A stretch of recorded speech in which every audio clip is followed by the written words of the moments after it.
Hello there. Gosh, it's been a while. But I haven't recorded a voice message for ages. I know it's probably only been a month, but it seems like a lifetime. Yeah, time is going slower and slower. Getting slower and slower. Which is nice. The days seem eternal. I feel the more present I am, the less distractions I have, the less busy the mind is, the calmer everything is. The more you appreciate the present moment and what you experience in that moment to the fullest. Anyway, so I'm here standing inside a beautiful bamboo hut with a pyramid roof, L-shaped with an entrance. It's actually halfway through construction right now. It started not even a week ago, maybe 6 days. Anyway, I'm in Burma. I arrived in Burma 3 weeks ago with a friend who actually had to leave because she had to return to her country for family issues. So I was left alone, but as I'm used to that, that was fine. Ended up in a beautiful, beautiful place. Paradise, you could call it. Paradise. True paradise. It's based on freedom and sharing and helping others. It's a true community. It's something that's really touched me, to be honest. It's a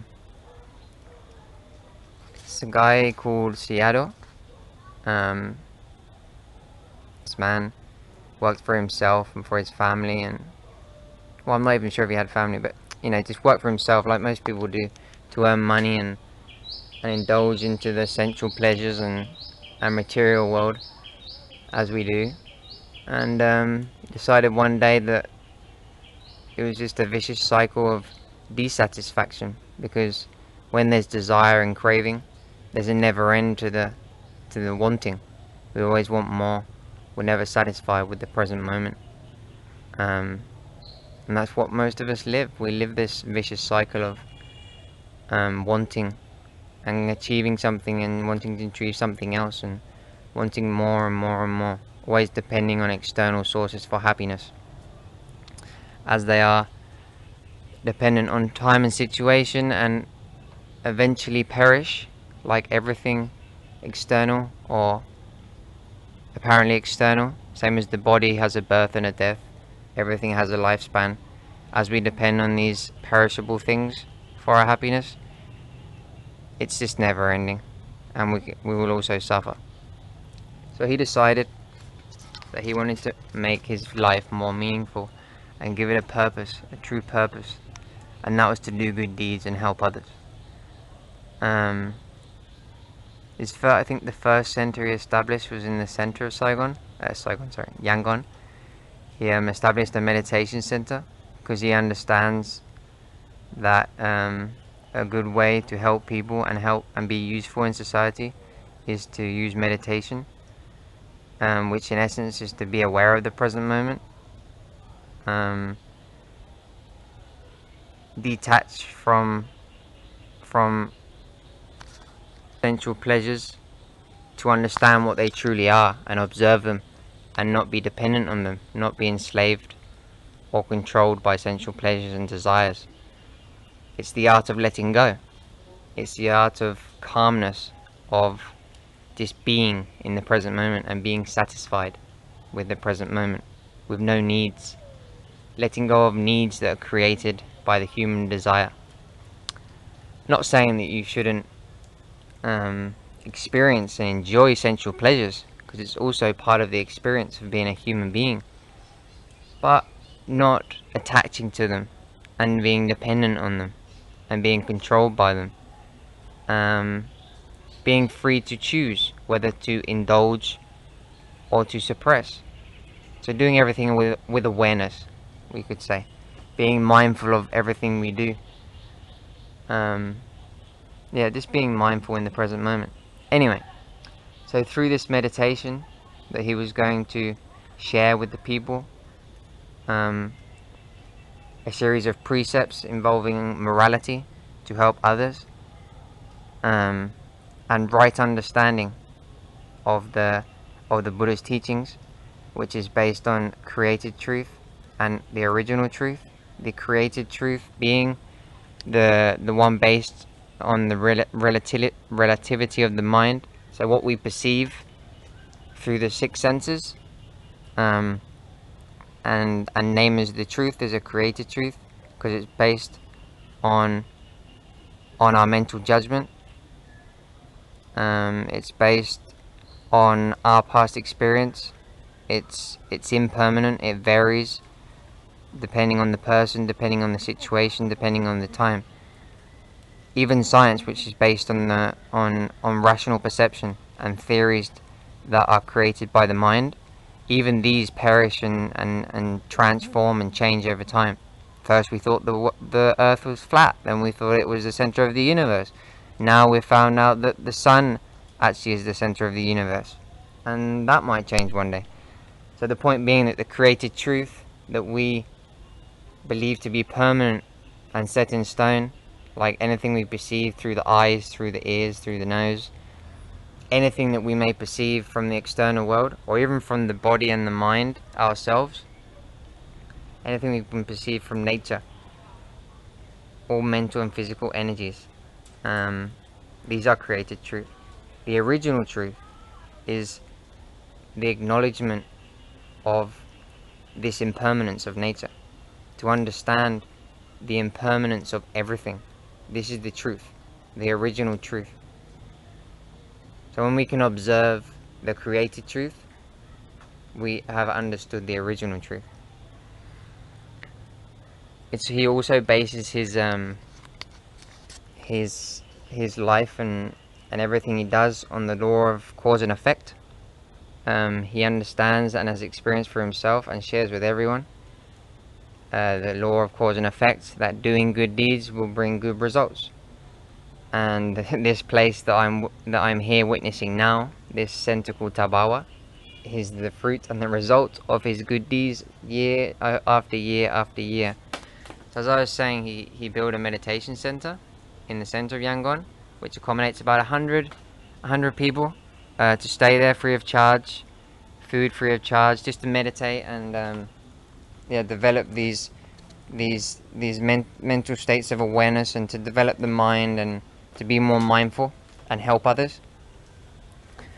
From there, I'm not sure if he built another one. I think the one I'm at now is the third one, but the biggest one yet. There's now about 60 in the whole of Myanmar, half of them which are under development. It's quite amazing. But let's talk about the place I'm here experiencing. It's I think it's 80 acres. I think it's 80 acres.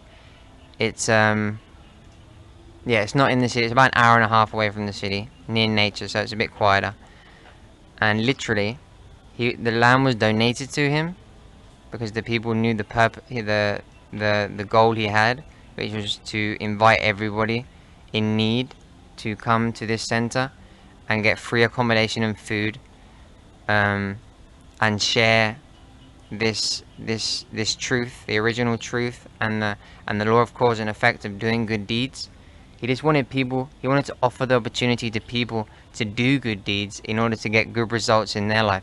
Isn't that so amazing? Not only is he doing good deeds and getting good results for himself, but on top of that, in this sense, he's giving all the people that are staying here the opportunity to do good deeds. Yeah. So it's actually grown quite a lot. It started 5 years ago, in 2008, and now we're obviously in 2014, 15. 2,500 people living here. They do arms round every day, which is a collection of donations in the morning. The monks will go. I've been going every morning to experience it, because it's just literally jaw-dropping. It's amazing. It's beautiful to witness such a level of sharing, such a level. We just walk through the streets with containers, and people will just come out of their homes and donate or share whatever they can or spare. It's Someone will donate a bowl of rice, cooked rice, maybe even raw rice. Someone will donate a plate of food. Someone will donate an umbrella. Someone will donate a robe for an up-and-coming monk. Because a monk can't use anything unless it's donated to them, even the robes they wear. Some people will donate more because they have more to spare. You know, each one according to their possibilities. But the important thing being here is not the quantity, it's just the essence of doing good deeds.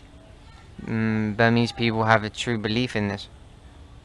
And you can just feel the love coming from these people and just sharing with everybody.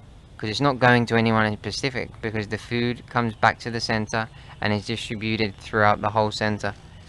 So the people that donate are just donating for the sake of donating, because they just want to do good deeds and give to others.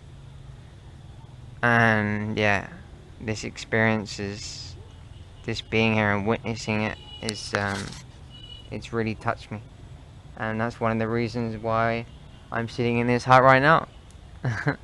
I met there's another lady living here from Canada.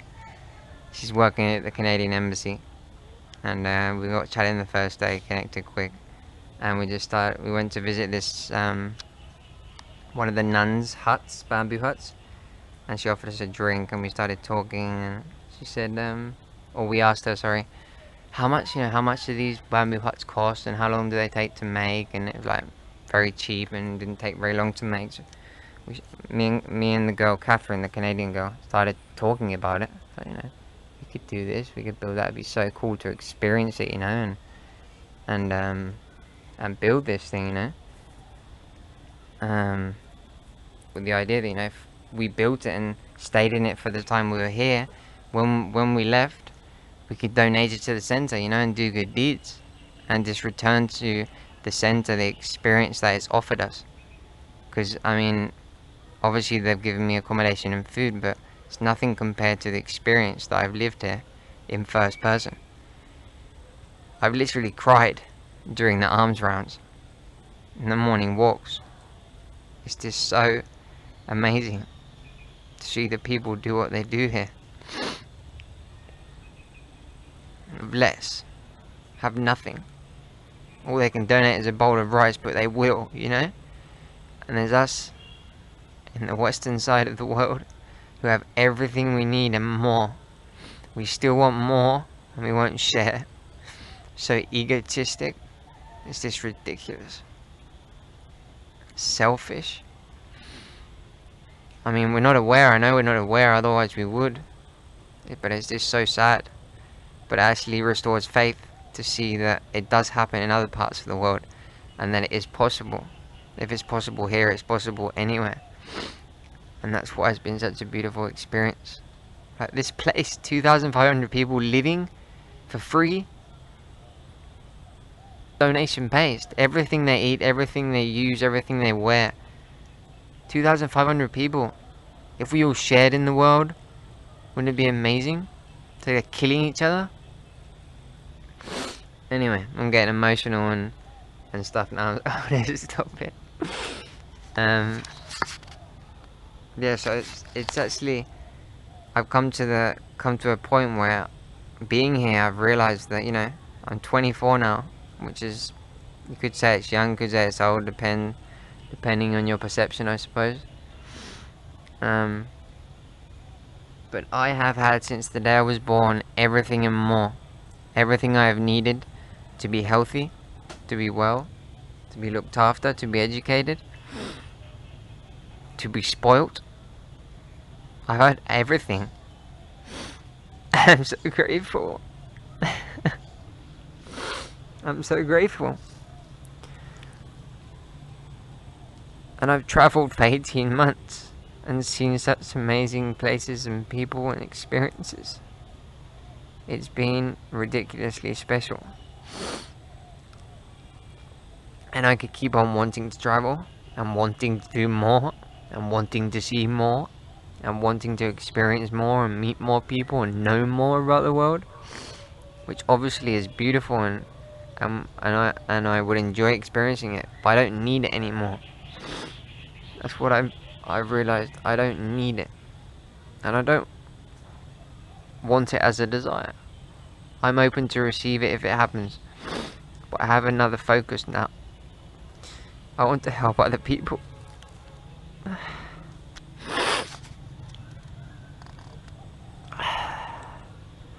I'm happy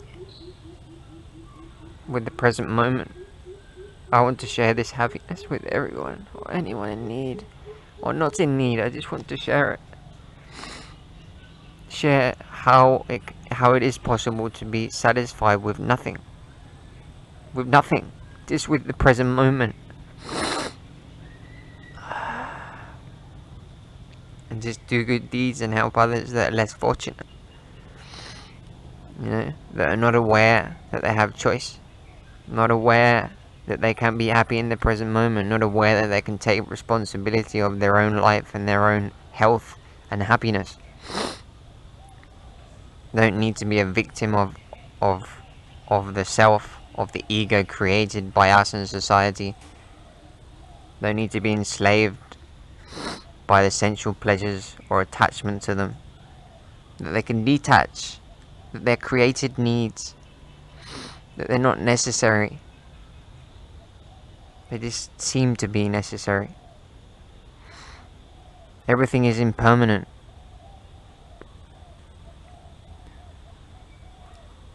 I will continue traveling. I will continue to be happy in the present moment. But I will be a lot more tolerant, a lot more compassionate. I will live more for others than for me, as long as I am healthy and happy, which is pretty easy now. It gets easier by the day, because the more present I become, the more satisfied I become. So that will be easy to maintain. What I need to focus on now is helping others. Is to help themselves. Yeah. So bring it on. I'm open. I'm open to do so.